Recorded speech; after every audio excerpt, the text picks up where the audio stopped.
नमस्कार दोस्तों। आज हम बात करेंगे AIR 2 हासिल करने वाले होनहार छात्र ओम कटारा के माता-पिता से। जानेंगे कि बेटे की इस शानदार सफलता के पीछे उनकी क्या भूमिका रही। थैंक यू नैतिक जी, आप घर पे बता रहे हैं। आपका बहुत-बहुत स्वागत है घर पे आने के लिए। और बच्चे की अगर मैं मार्गदर्शन की बात करूँ तो स्टार्टिंग में एक्चुअली मेरा एक गोल था, एक एम था मेरा कि मुझे डिफेंस में जाना है।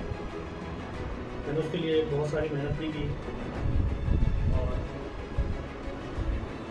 मतलब जो चीज़ें थी मैंने उनको कंटिन्यूअसली किया, लेकिन कुछ कारणों के चलते मेरी चीज़ें क्या असफल रहीं। फाइनली मैं डिफेंस जॉइन नहीं कर पाया। लेकिन वही मन के अंदर क्या है कि एक जो पीस थी, जो ड्रीम था, वो ऐसा लगता है कि इसका जीवन अभी इनकम्प्लीट है।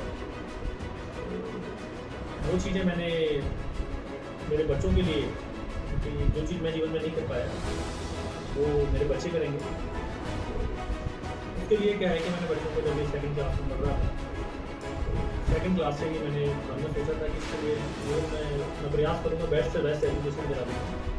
और उसके लिए मैं रात और दिन मेहनत करूँगा, कोशिश करूँगा कि जो मेरे सपने थे उसको ही मेरे बच्चे फुलफिल कर पाएँ।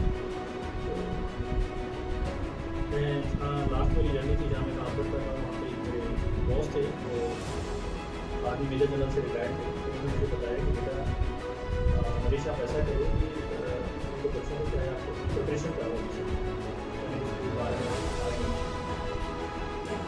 उस समय तो बच्चा एक्चुअली सेकंड क्लास में था, तो बहुत तो बच्चा तो मुझे लगा कि ये चीज़ें यहाँ पे इसकी फुलफिल नहीं होंगी। उसका कारण ये था कि अगर आपको कहीं भी चीज़ों को लेके जाना है तो आपका क्लाइमेट कैसा है, तो क्लाइमेट के साथ साथ जिस चीज़ के लिए जा रहे हो उसके लिए आपको प्रॉपर डिलीवरी है या नहीं है। मुझे लगा कि जिस चीज़ के लिए यहाँ पर कर रहे हैं चीज़ों को, तो शायद वो चीज़ें क्या है, हम वो इन्वायरमेंट यहाँ होम टाउन में नहीं दिखा। मैं फाइनली बच्चों को लेके जयपुर आ गया और जयपुर में मैंने बच्चे उस समय तो एक्चुअली KB 2 में पढ़ रहा था, KB में पढ़ रहा था। तो KB में भी आई थिंक इसने डमी किया था, पढ़ने गया था KB में, नो डाउट पढ़ाई बहुत अच्छी है। और मैंने KB के साथ साथ ही इसको एक्चुअली प्लान किया था कि मुझे बच्चे के लिए प्रिपरेशन के लिए कोचिंग खोलनी चाहिए। मैंने कोचिंग खोजी, कोचिंग के साथ साथ बच्चा वहाँ पढ़ने भी गया, बट फाइनली क्या बच्चा सेटिस्फाई नहीं था।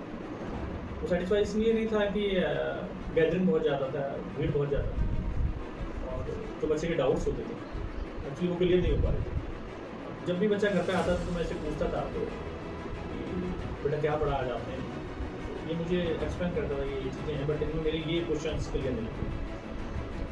मैं टीचर से जाके पूछूँ तो मैं भी जाता था वहाँ पर, लेकिन अब टीचर भी क्या वहाँ इतने बिजी थे कि वो जो आज करके अब सेकंड डे आएगा तो वो क्लास लेकर इसके डाउट क्लियर करेगा, सेम डे उसको बोलो तो मतलब वो चीज़ें नहीं कर पा रहा था।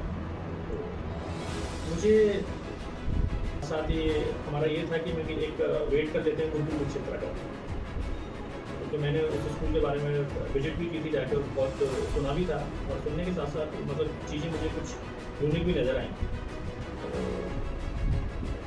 मैं लगा कि चलो एक बार इसका भी वेट कर लेते हैं। तो इधर इसका एग्ज़ाम फिर आ गया आपका मार्च में इसका एग्ज़ाम दिया। एग्ज़ाम देने के बाद इसका वनडे क्लियर हुआ और गुरुकुल कुरुक्षेत्र के 3 कैंपस हैं। गुरुकुल कुरुक्षेत्र मेन कैंपस है, उसके बाद ज्योति सर और नीलोपेट। मैं अगर उसमें बात करूँ तो आई थिंक उसमें 90+ पे ही 100 मार्क्स का रिटर्न होता है, और 90+ पे ही वहाँ पे सीट आपको अलॉट होती है मेन कैंपस की। दूसरे कैंपस की मैं बात करूँ ज्योति सर में आई थिंक 85+ पे हो जाती है, 85 to 90 के बीच। जिसका 90+ है उसको मेन कैंपस मिल जाता है। तो अभी जो बच्चा अध्ययन करता है वो गुरुकुल कुरुक्षेत्र में है, और मेरा भी यही मोटो है कि आगे चल के बच्चा जो मैं नहीं कर पाया था वो चीज़ मेरी जो डिजायर थी, जो सपने अधूरे थे उनको फुलफिल करें। इसके साथ ही बच्चा मेहनत भी कर रहा है और रेगुलर बेसिस पर तैयारी कर रहा है। मतलब अभी पायलट मोड में है बच्चा, अभी मुझे इसको बोलने की ज़रूरत नहीं पड़ती है कि उसको सैलरी दे सकता है, तो ये मैं उसको लेके ही काम करता हूँ।